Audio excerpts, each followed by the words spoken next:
আজকে কি ডে বলো তো? আজকে চুমু ডে না, আজকে প্রপোজ ডে।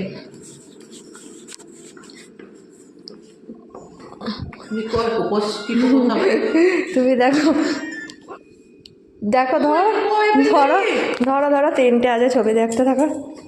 ও তোলো তোলো এটা তোলো। কি সুন্দর রে!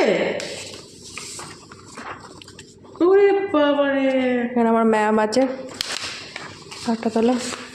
এবার তুমি আমি কে করে দিল না? আমি পছন্দ হয়েছে কিনা বলো? অত কে করে দিল কি করে দিল অত। Happy happy. এটা তো খুব সুন্দর উঠেছে। এটা এটা কবেকার এত সুন্দর আমি উঠেছে? ছবিটা তুলেছিলাম দোকানে আমাদের, মা দুর্গা মা মে। বাই।